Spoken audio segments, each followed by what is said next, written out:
Get your broke ass off my property before I have you arrested." The words, laced with venom, were spat from the lips of Liam O'Connell, the night manager of the Pinnacle Hotel, a gleaming monument to New York City's opulence. He snatched the platinum card from Amelia Voss's hand and flung it to the polished marble floor. His expensive Italian loafer ground the card into the stone, the sound a sickening crunch under his heel. "This is a disgrace," he announced to the hushed lobby, his voice a theatrical boom. "Take whatever counterfeit trash you're peddling and crawl back to the gutter you came from." The receptionist, a young woman named Chloe with a nervous giggle, chimed in. "Should I call security, Liam? That thing probably has fentanyl on it." Amelia stood motionless, her worn combat boots firmly planted on the floor. Her ripped jeans and faded band t-shirt, it seemed, were a personal affront to their delicate sensibilities. The grand lobby clock, a monstrosity of gold and crystal, displayed the time in glowing digits, 10:58 p.m. In this moment, under the soft glow of a $1,000 chandelier, two employees were blissfully unaware that they were systematically dismantling their own futures, one hateful syllable at a time. Have you ever been treated like garbage in a place you secretly owned? Amelia bent down, her movements deliberate, and retrieved her battered card. The metal was still warm from the friction of Liam's shoe. She slipped it back into her weathered leather satchel without a word. "I have a reservation for the Celestial Suite," she stated, her voice a low, steady hum. She placed her phone on the marble countertop, the confirmation email glowing on the screen. The Pinnacle Hotel, Celestial Suite 7201. Guest, Amelia Voss. Liam barely gave it a glance. "Anyone with a cheap laptop can whip up a fake email. Do you take us for fools?" Beside him, Chloe's fingers danced across her keyboard. "I'm checking the system now," she announced with an air of importance. A moment later, her brow furrowed. "There is an Amelia Voss registered," she admitted, her eyes darting from Amelia to Liam. "But this can't be right." "What can't be right?" Amelia asked, her voice dangerously quiet.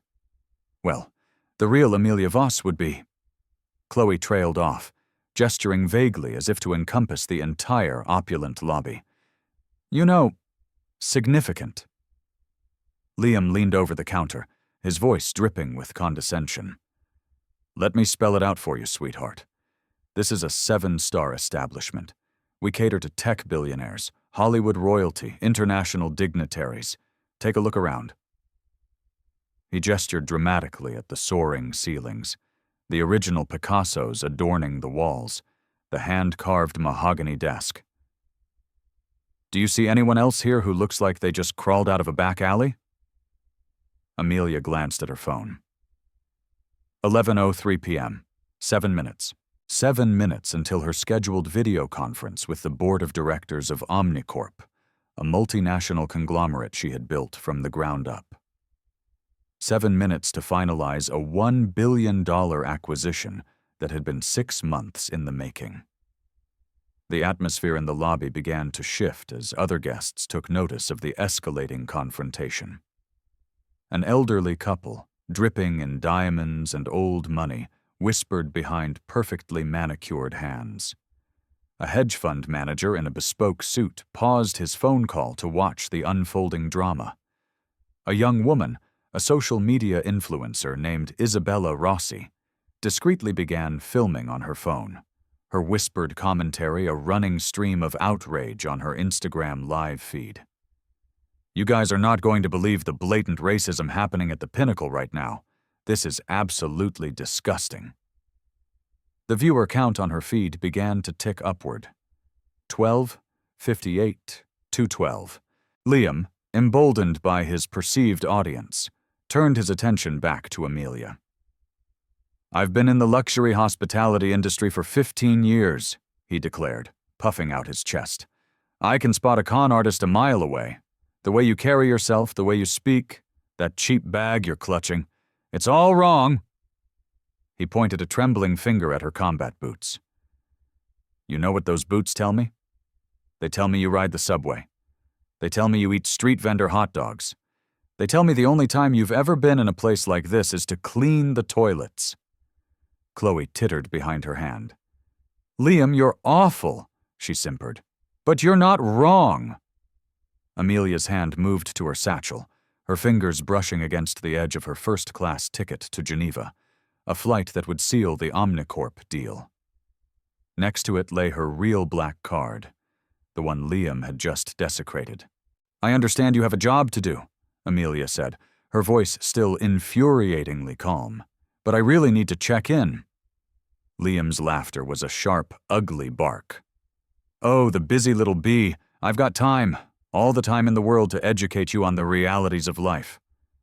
He leaned in closer, his breath a foul combination of stale coffee and self-importance.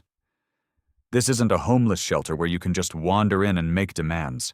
This is private property, and I am its protector." Just then, a woman in a sharply tailored suit emerged from a back office, a stack of reports in her arms. It was the assistant manager, Evelyn Reed. Liam immediately seized her arm, his voice a booming proclamation. "Evelyn, thank God you're here. We have a situation. This person is trying to scam her way into the Celestial Suite with a forged reservation and a sob story." Evelyn's gaze swept over Amelia, a silent, withering judgment. Her lip curled in distaste as she took in the ripped jeans, the faded t-shirt, the worn satchel. "Ma'am," she began, her voice a clipped, officious tone. "I'm going to need to see some form of government-issued identification. And it better be real, because we will prosecute to the fullest extent of the law." Isabella's live stream viewer count had now surpassed 500. The comments were a torrent of outrage. "This is 2025, and this is still happening. Someone needs to call the corporate office of the Pinnacle right now. The Pinnacle NYC, your staff is a disgrace. This woman is handling this with more grace than I ever could." Amelia produced her driver's license.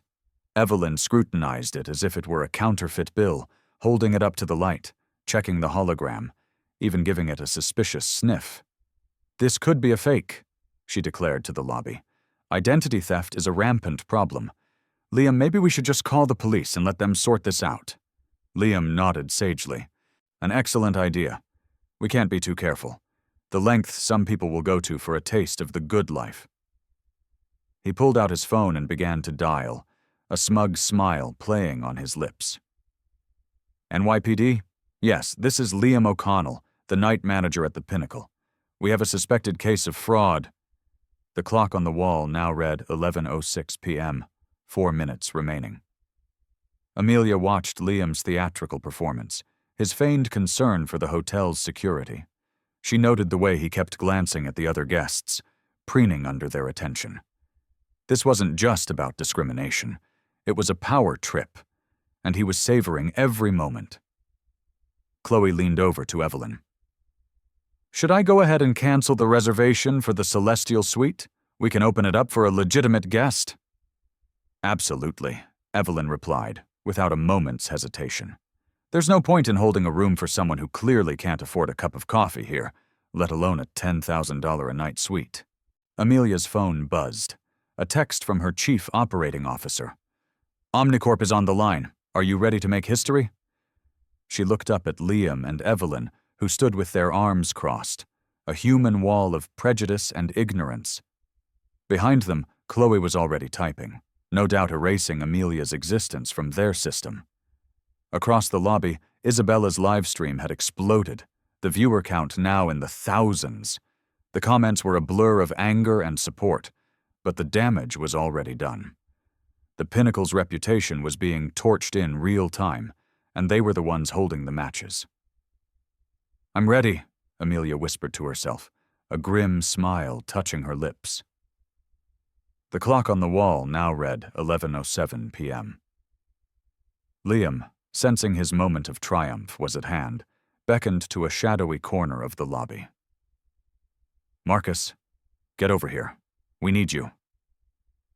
A towering figure emerged from the shadows, It was Marcus Thorne, the head of security, a man whose imposing presence was usually enough to quell any disturbance. He was a man who had seen it all in his 20 years in the business, but as he approached the scene, a knot of unease tightened in his stomach. Something about this felt wrong. "What's the problem, Liam?" Marcus asked, his gaze falling on Amelia. There was something familiar about her, a flicker of recognition he couldn't quite place. "We've got a grifter trying to pull a fast one," Liam explained, his voice dripping with self-satisfaction. "Fake reservation, fake credit card, the whole 9 yards. She's been holding up the front desk for the last half hour, refusing to leave." He gestured dramatically at Amelia. "Look at her, Marcus. Does she look like she belongs in the Celestial Suite? I mean, for God's sake, just look at her." Marcus looked at Amelia, and for the first time that night, someone actually saw her. He saw the intelligence in her eyes, the quiet strength in her posture, the unwavering resolve in her gaze. "Ma'am," he began, his voice a respectful rumble, "I'm going to have to ask you to come with me." "Officer Thorne," Amelia said quietly, her eyes flicking to his name tag. "Before you do that, I would strongly advise you to consult your employee handbook. Section 7, subsection B, to be precise." Marcus paused, a flicker of confusion in his eyes. "What are you talking about?" "Just check it," she repeated, her voice a low, steady hum. Liam rolled his eyes. "She's trying to distract you with legal mumbo-jumbo. Classic scammer move. They watch a few YouTube videos on tenants' rights and suddenly they think they're a lawyer." Isabella's live stream had now reached a staggering 3,000 viewers. "This is insane," she whispered into her phone. "They're calling security on this woman for absolutely no reason. The racism is so thick you could cut it with a knife." The comments were a torrent of fury. "Record everything! The Pinnacle is about to get canceled! Someone call the news! The hashtag Dr. Pinnacle racism is trending! I'm never staying at a Pinnacle hotel ever again!" Evelyn, who had been scrolling through Amelia's fake reservation on her phone, suddenly let out a small gasp. "This is surprisingly detailed," she murmured, a frown creasing her brow. "The confirmation number format is correct, the corporate account information is accurate, but it can't be real because—" She gestured vaguely at Amelia. "Because of, well, you know." "It's not fake," Amelia said simply.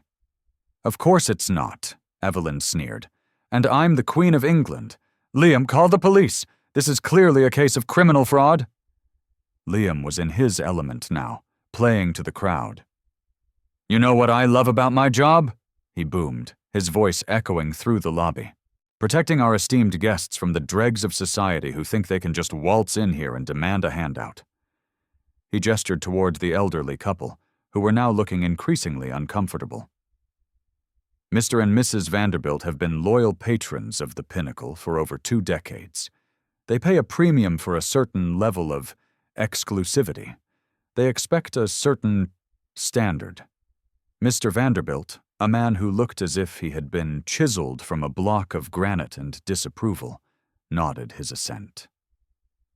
Liam continued his soliloquy, his voice rising with each word.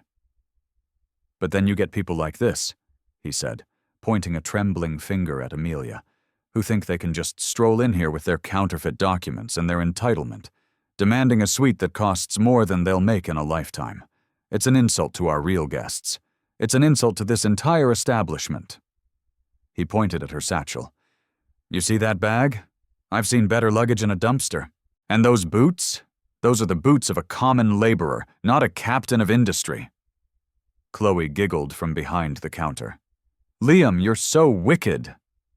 "But he's not wrong," Evelyn added, a smug smile on her face. "Maybe she's the one who owns this place," a voice called out from across the lobby. Everyone turned to see a young man in a tailored suit striding toward them. He had just entered through the revolving doors, a briefcase with the logo of a prestigious law firm in his hand. Liam's face contorted in a mask of fury. "Excuse me, sir, but this is a private matter." "A private matter?"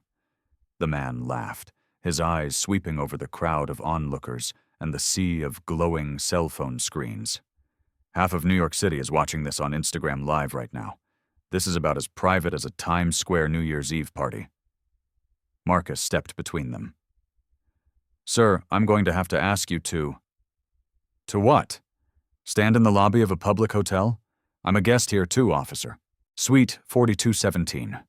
I've been here for a week on business." He flashed his room key at Marcus. "And in that week, I have never witnessed a more disgusting display of bigotry and ignorance in my entire life." Liam's confidence began to falter. He hadn't counted on this. "Sir, you don't understand the situation. This woman is a fraud." "What I understand," the lawyer replied, his voice a calm, measured tone, "is that you've been harassing this woman for the last half an hour without a shred of evidence. What I understand is that your entire case against her is based on her appearance." More guests were gathering now, drawn by the escalating drama. A family with 2 teenage children watched with a mixture of curiosity and disgust. A young couple, clearly on their honeymoon, whispered to each other while filming with their phones. Amelia glanced at her phone. 11:09 p.m. 1 minute until the Omnicorp call. Evelyn, who was still fiddling with Amelia's phone, suddenly went pale. "Liam," she whispered, her voice a strangled gasp. "We might have a problem." "What kind of problem?" "I just got a text from corporate. They're asking about a situation, a discrimination complaint." Liam waved a dismissive hand. "It's probably just a routine inquiry. Don't worry about it." But Evelyn's hands were shaking as she continued to read. "No, Liam. This is about us. About tonight. About the New York City location. They're monitoring social media and—" "And what?" Liam snapped. "And it's trending," the lawyer called out. "The hashtag #TorturePinnacle Racism is the #1 trending topic in the city right now." Isabella's live stream had now reached a staggering 10,000 viewers. The story had been picked up by several local news outlets, and the comments were a tidal wave of outrage. Marcus was now reading something on his own phone, his expression growing more and more troubled. "Liam," he said slowly, "I think we need to take a step back and reassess this." "Are you kidding me?" Liam sputtered. "We're not going to let some criminal dictate hotel policy." "It's not about her," Marcus replied, his voice a low, urgent whisper. "It's about the fact that corporate is watching, and that section of the employee handbook she mentioned. I'm looking at it right now." He held up his phone, showing Liam the screen. "Section 7, subsection B, immediate termination for discriminatory behavior." Liam's jaw tightened. "I don't care if the President of the United States is watching. This is my hotel, and I make the decisions." "Actually," Chloe piped up, her voice a small, frightened squeak, "that's not entirely accurate. There have been a few complaints." Liam spun around. "What are you talking about?" "There have been 32 formal complaints filed against this location in the last quarter," Chloe admitted, her eyes wide with fear. "And most of them were about you." The lobby fell silent. The only sound was the soft, incessant ping of Isabella's live stream notifications. Amelia looked around at the faces in the lobby. The elderly couple was now whispering with a sense of urgency. The lawyer was filming with his own phone now. The family with the teenagers was openly staring. Isabella was practically bouncing in her seat as her viewer count soared past 12,000. The clock on the wall now read 11:10 p.m. The moment of reckoning had arrived. Amelia reached into her satchel and pulled out a leather-bound portfolio. "Officer Thorne," she said, her voice a calm, clear bell in the silent lobby. "That section of the employee handbook. I think you should read it out loud." Marcus, his face a grim mask, cleared his throat and began to read from his phone. Section 7, Subsection B. Any employee found to be engaging in discriminatory behavior, including but not limited to harassment based on race, gender, religion, or perceived socioeconomic status, will be subject to immediate termination without severance. Furthermore, the employee may be held personally liable for any and all damages to the company's reputation and brand. Liam's face went from red to a sickly, pale white. "Why are you reading that?" he stammered. Amelia opened her portfolio, her movements slow and deliberate, the actions of a master magician about to reveal her greatest trick. She placed a single sheet of paper on the marble countertop. The Pinnacle Hotel Group letterhead gleamed under the soft light of the chandeliers. Liam squinted at the document. What is this?" "Your quarterly performance review," Amelia said softly. "Revenue is down 32% in the last quarter. Guest satisfaction is at an all-time low of 1.8 stars. And your staff turnover rate is a staggering 92%. She pointed to a line on the report. Average nightly occupancy is at 58%. The industry standard for a luxury hotel in this city is 90%. Your hotel is hemorrhaging money." Evelyn leaned over Liam's shoulder, her face a mask of disbelief. How do you have this? This is confidential corporate information." Amelia reached into her portfolio again and produced a business card. The lettering was simple, elegant, and devastating.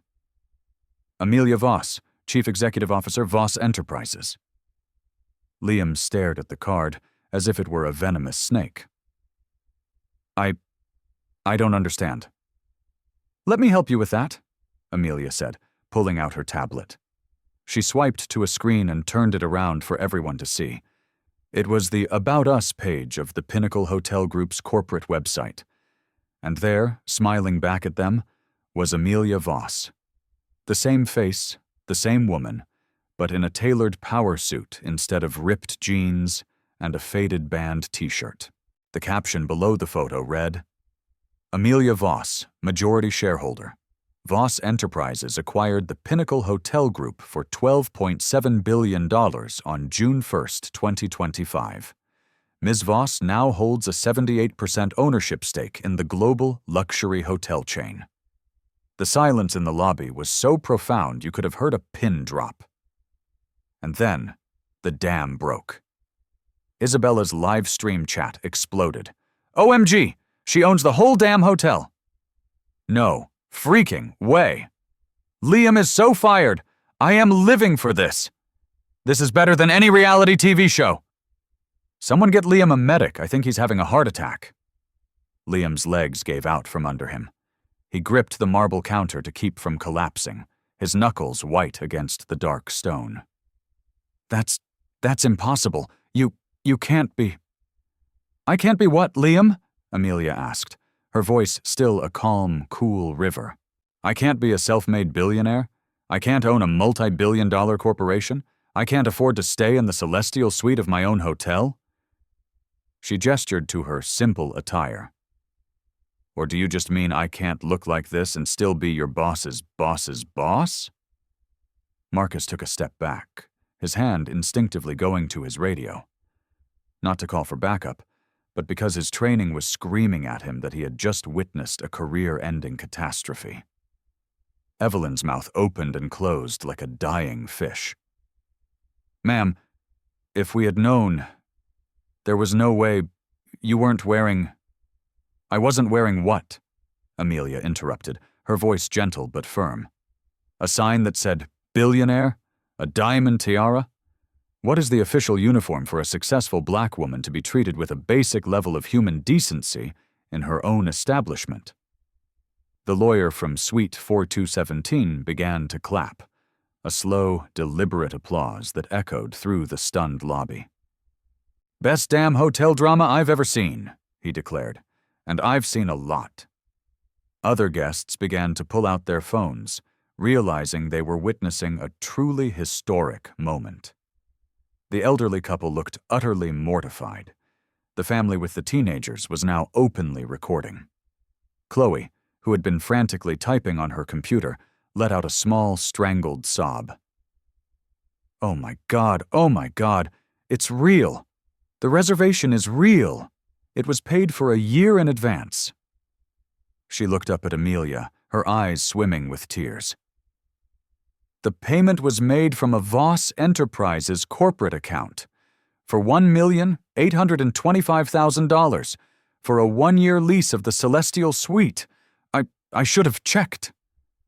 Liam's voice was a cracked, broken whisper. Ma'am, if you had just told us who you were. I did tell you who I was, Amelia replied, her tone unwavering. I told you I was Amelia Voss. I told you I had a reservation. You were the one who decided I was lying. She pulled another document from her portfolio. This is the acquisition agreement. June 1st, 2025. Voss Enterprises purchased the Pinnacle Hotel Group for $12.7 billion in cash. We now own 247 properties in 42 countries. She pointed to Liam's name tag. Liam O'Connell, employee number 8832. You work for me. She turned to Evelyn. Evelyn Reed, employee number 7741. You work for me. She looked at Chloe. Chloe Miller, employee number 9992. You work for me. Liam tried to pull himself together, to salvage some shred of dignity. Ma'am, there's been a terrible misunderstanding. If you could just... Amelia held up a hand. The only misunderstanding, Liam, was yours. You assumed that a woman who looked like me couldn't possibly belong in your world.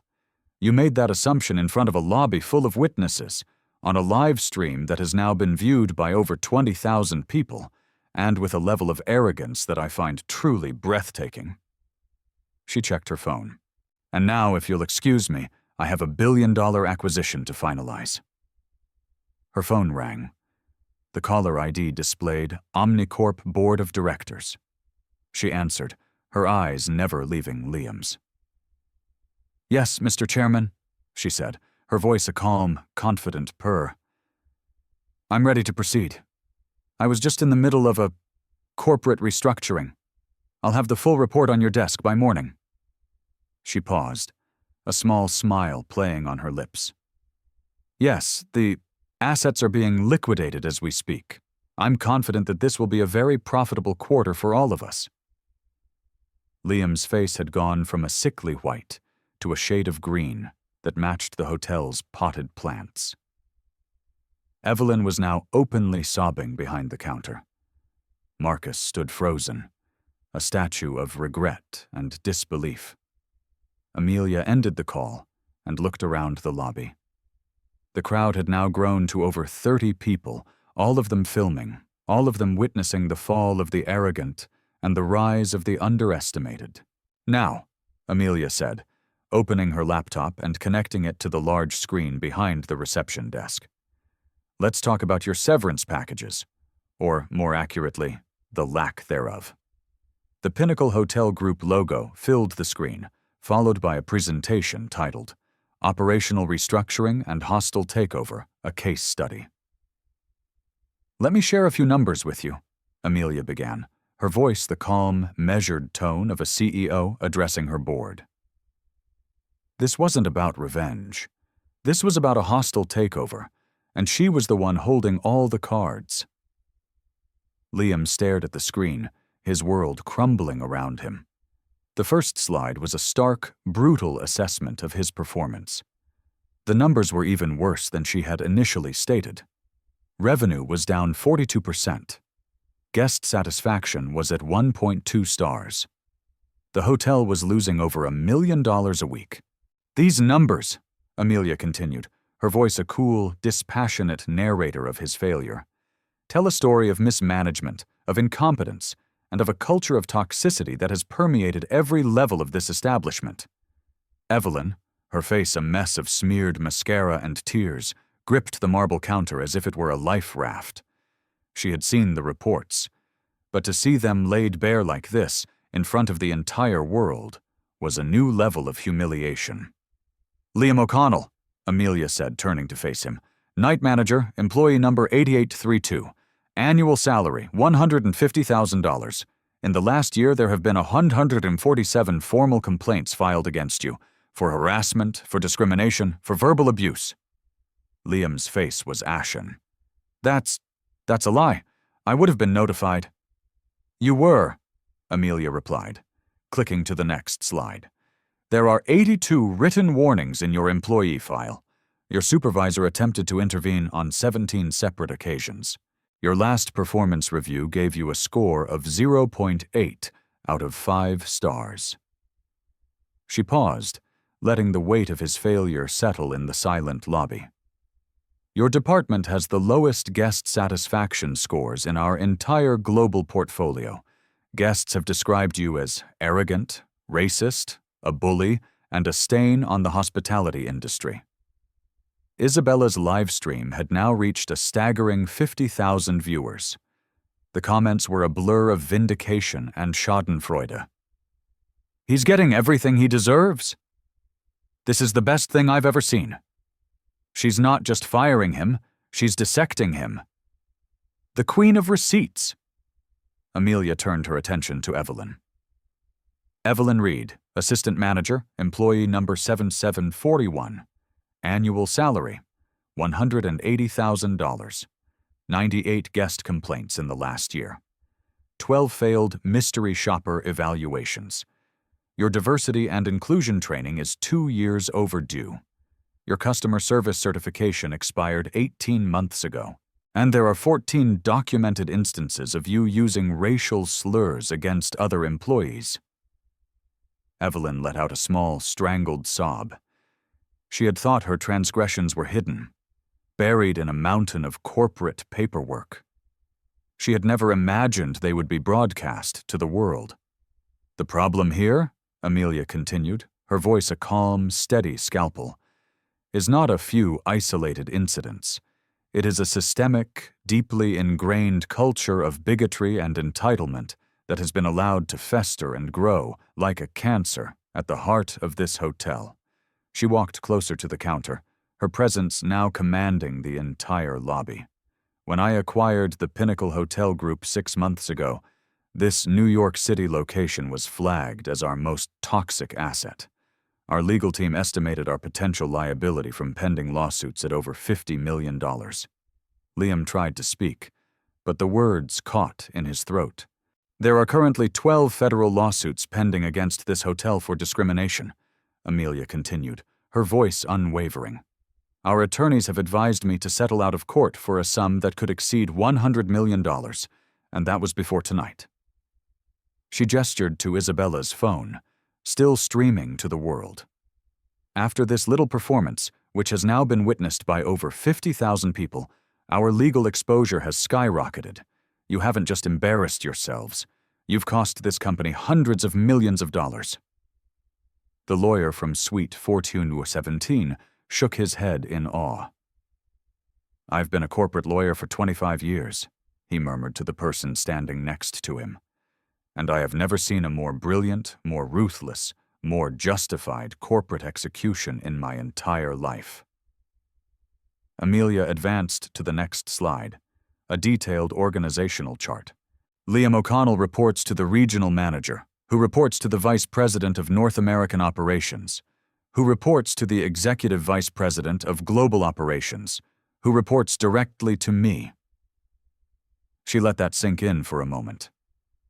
"When you disrespected me tonight, you weren't just insulting a guest, you were publicly and profoundly humiliating the person who signs your paychecks. Every single person watching this live stream now associates the Pinnacle brand with racism, with bigotry, with everything that is wrong with the world." Liam's hands were shaking so violently he had to hide them behind his back. "Ma'am, please, I have a family, a mortgage. I didn't know." "You didn't know I was the owner," Amelia finished for him. "But you did know I was a human being. You made a choice, Liam. You made a choice to treat me with contempt, to humiliate me, to degrade me, based on nothing more than the color of my skin and the clothes on my back. She clicked to the Employee Handbook section again. Section 7, Subsection B, Immediate termination without severance, and personal liability for reputational damages. I have a team of lawyers who will be in touch with you tomorrow to discuss the specifics of that.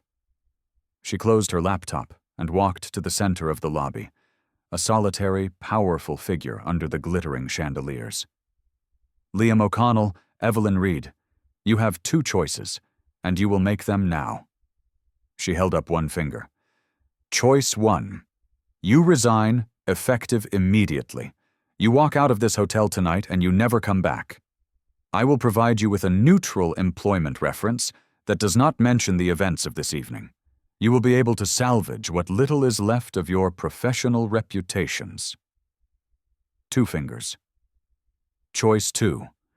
You are terminated for cause. This incident will be a permanent stain on your employment records. No references. And I will pursue civil litigation against you for the damages you have caused to my brand.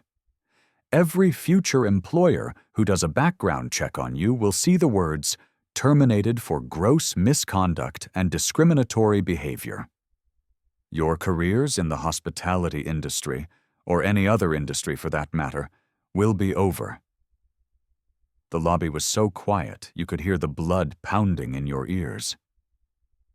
You have 30 seconds to decide, Amelia announced, her voice as cold and hard as the marble floor.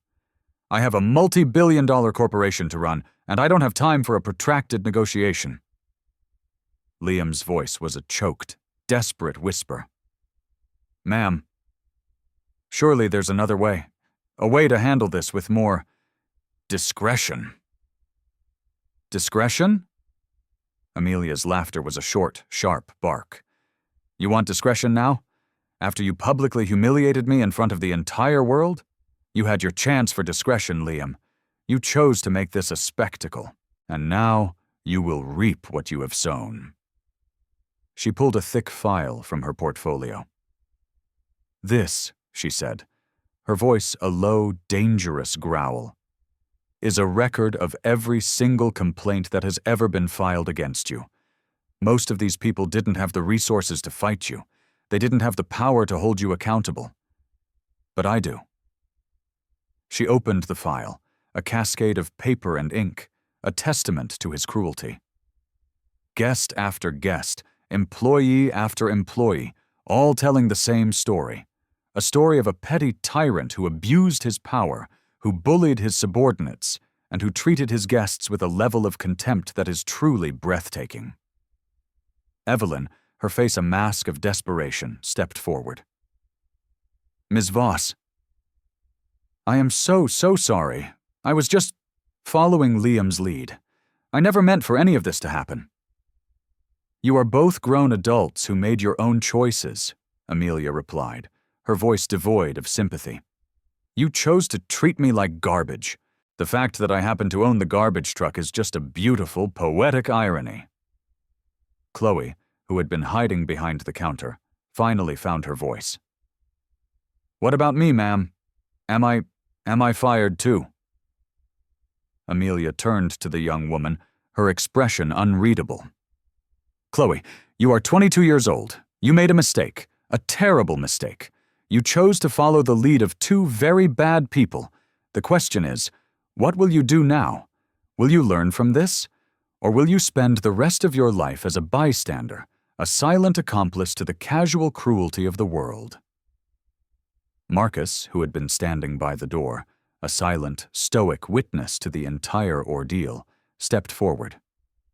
Ma'am, what about me? I was about to escort you from the premises.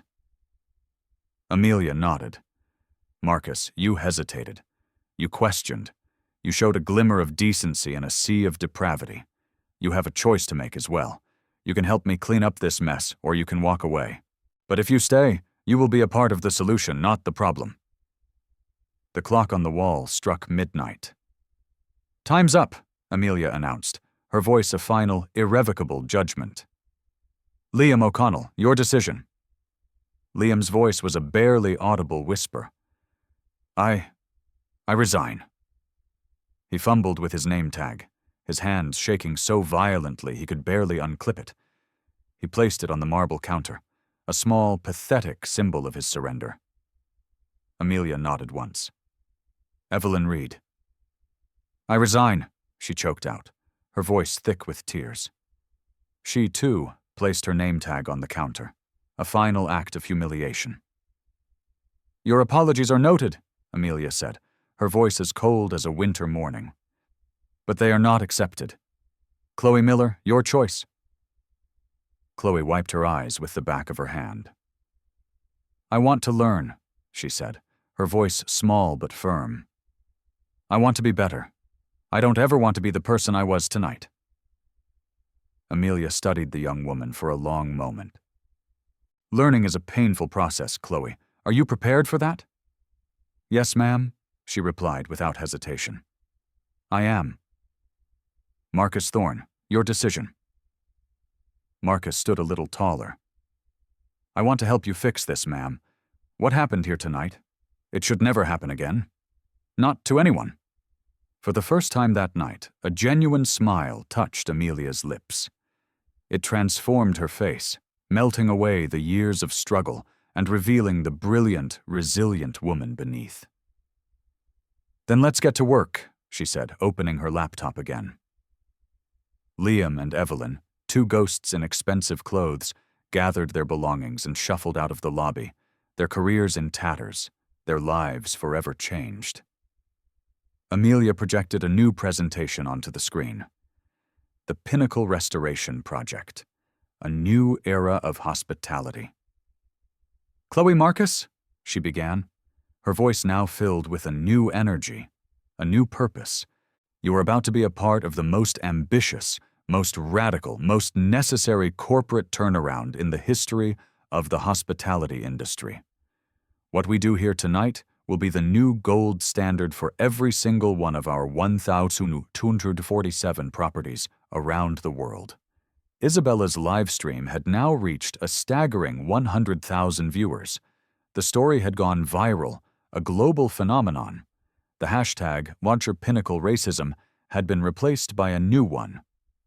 The Pinnacle Restoration. First, Amelia announced, effective immediately, a complete overhaul of our management team. She pulled out her phone and dialed a number. Jasmine, she said, her voice warm and friendly. It's Amelia. I know it's late, but I need you to get on the next flight to New York. I have a new project for you, a passion project. She put the call on speakerphone. Jasmine, I'm at the New York City location. We've had a situation. I need you to take over as the new general manager. Full autonomy. You have my complete and total support. Jasmine Washington? Marcus whispered to Chloe. She's a legend in the industry. She turned around the Dubai property in 6 months. Boston can spare her for a few months, Amelia said into the phone. New York is a dumpster fire. I also need you to contact Dr. Angela Davis, the real Dr. Angela Davis. I want her to lead our new diversity and inclusion initiative. I want her to design a curriculum that is so radical, so transformative, that it will make every other corporate training program look like a kindergarten coloring book. She hung up and turned back to Chloe and Marcus. Jasmine Washington is a 25-year veteran of the hospitality industry. She also happens to be a black woman. She is the best in the business, and she will be your new boss. Chloe's eyes went wide. Ma'am, will I be working under her? If you earn it, Amelia replied. Your employment is on a probationary basis.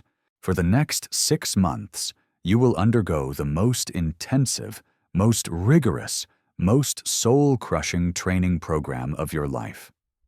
You will learn about unconscious bias, about systemic racism, about the history of oppression in this country. You will learn what it means to be a true ally, not just a performative one. She advanced to the next slide. Technology. We are implementing a new system I'm calling the Dignity Initiative. Every guest interaction from check-in to check-out will be recorded. Audio and video. Not to spy on our employees, but to protect them and to protect our guests. Every guest will also have access to a new app on their phone, an app that will allow them to report any instance of discrimination or harassment in real time. Those reports will go directly to me, not to a regional manager, not to a corporate HR department, but to my personal inbox. Marcus's eyes lit up. That's brilliant. It completely bypasses the chain of command. There's no way for anyone to cover anything up. Exactly, Amelia confirmed. Accountability. Every employee will be required to complete monthly anti-racism training. Guest satisfaction scores will be directly tied to bonuses and promotions. Any complaint of discrimination will trigger an immediate, independent investigation. She paused and looked out at the remaining guests in the lobby. To everyone who witnessed the events of this evening, she said, her voice now filled with a quiet, humble sincerity, I want to apologize. What you saw tonight is not who we are. It is not who we will be. The lawyer from Suite 4277 stood up. Ma'am, I've been staying at Pinnacle Hotels for 20 years. This is the first time I've ever seen anything like this. But I have to say, I'm damn impressed with how you're handling it. The elderly woman in the diamond necklace spoke up, her voice trembling slightly. I feel so ashamed. We just sat here and watched. We should have said something. Oh, part of our new Dignity Initiative, Amelia replied, will be bystander intervention training for our staff and for our guests. We will empower people to speak up, to intervene, to be a part of the solution. She returned to her presentation. Community. The Pinnacle Hotel Group will be donating $100 million to the Equal Justice Initiative. We will also be partnering with local community organizations to create a new pipeline for minority talent in the hospitality industry. She pulled out a business card and handed it to Isabella, who was still streaming. This is Brian Stevenson. He will be our new community liaison. He will hold us accountable. He will make sure that our promises are not just empty words. Isabella looked at the card, then back at Amelia, her eyes wide with awe. Can I ask you something? She said, her voice a little shaky. On camera? Of course. How are you not screaming? How are you not filled with rage? Amelia considered the question for a long moment. Rage is a fire that consumes you, she said softly. I'd rather use that energy to build something new, something better, something that will last. She gestured to Chloe and Marcus. These two, they have a chance to be a part of that. Liam and Evelyn, they chose to be consumed by the fire. That's the difference. She looked at her watch. It was now 12:30 a.m. Chloe, your shift is officially over, but I'd like you to stay. Your retraining begins now. Yes, ma'am, Chloe replied, her voice filled with a new sense of purpose. Marcus, I need you to escort Mr. O'Connell and Ms. Reed from the premises. Then, we'll discuss your new role as the Director of Guest Advocacy. Understood, Marcus replied, a new sense of pride in his voice. Amelia addressed the remaining guests in the lobby. The Celestial Suite is now available, but to be honest, after the events of this evening, I think I'd rather spend the night here, in the lobby, with my new team. We have a lot of work to do. She closed her laptop and looked around the transformed space. The same chandeliers, the same marble floors, but everything felt different. The air was thick with the promise of change. Chloe, Amelia said, her voice a soft, encouraging whisper. Tell me about the Dignity Initiative. What does it mean to you? Chloe stood a little taller. It means that every single person who walks through these doors is a VIP, regardless of what they look like, what they're wearing, or how much money they have. It means that our job is to make people feel seen, to make them feel valued, to make them feel human. And if you see another employee treating a guest with disrespect, I will intervene. I will report it. I will not be a bystander. Amelia smiled. That's exactly right. Marcus, your new role, what does it entail? I'm not just a security guard anymore, Marcus replied, his voice filled with a new sense of purpose. I'm a protector. My job is to protect the dignity of our guests and to protect the integrity of our brand. Excellent, Amelia said. You both have shown more leadership in the last 10 minutes than Liam and Evelyn did in their entire careers. Isabella finally lowered her phone. Ms. Voss, she said, her voice filled with a mixture of awe and admiration. I have no words. What you did tonight, it was revolutionary. What's your last name, Isabella? Amelia asked. Rossi. Isabella Rossi. Isabella Rossi. Would you be interested in a job? I'm creating a new position in our corporate communications department, Director of Authentic Storytelling. We need someone who understands the power of social media, the power of a single voice to change the world. Isabella's jaw dropped. Are you serious? I'm always serious about talent, Amelia replied with a wink. The lobby of the Pinnacle Hotel, once a stage for a petty tyrant's cruelty, had been transformed into a classroom for a new kind of revolution. A revolution of dignity, of respect, of radical empathy. Amelia finally turned toward the elevators, her worn satchel slung over her shoulder. Chloe, Marcus, I'll see you both at 7 a.m. We're going to rebuild this hotel from the ground up. As the elevator doors closed, Amelia allowed herself a small, weary smile. The Celestial Suite, with its panoramic views and its $10,000 a night price tag, could wait. Tonight she had a different kind of work to do. She was not just building a hotel empire. She was building a better world. 6 months later, the Pinnacle Hotel in New York City had a 4.9-star rating. Chloe Miller was the new assistant manager, greeting every guest with a warmth and sincerity that was now the hallmark of the brand. Marcus Thorne was the new director of guest relations, a beloved and respected figure among both staff and guests. Revenue was up 48%. Amelia stood in the lobby, in the exact spot where Liam O'Connell had once ground her credit card into the floor. A small, elegant plaque now marked the spot. It read, "In honor of the dignity of every human being." The Dignity Initiative had been rolled out to all 1,247 Pinnacle properties worldwide. There had not been a single discrimination complaint in the last quarter. The Pinnacle Restoration Project had become a case study at Harvard Business School, a model for a new kind of conscious capitalism. Amelia pulled out her phone and began to record a final message. "Discrimination is not a glitch in the system," she said, her voice a calm, steady beacon of hope. "It is the system, but we have the power to change it. We have the power to choose accountability over apathy, to choose courage over complacency, to choose love over hate." She looked directly into the camera, her eyes shining with a fierce, unwavering light. Share your stories of discrimination in the comments below. Tag the businesses that need to do better. Subscribe to our channel for more stories of transformation and triumph. Remember, your voice has power. Your story has power. Your dignity is not up for negotiation. The transformation of the Pinnacle was more than just a corporate turnaround.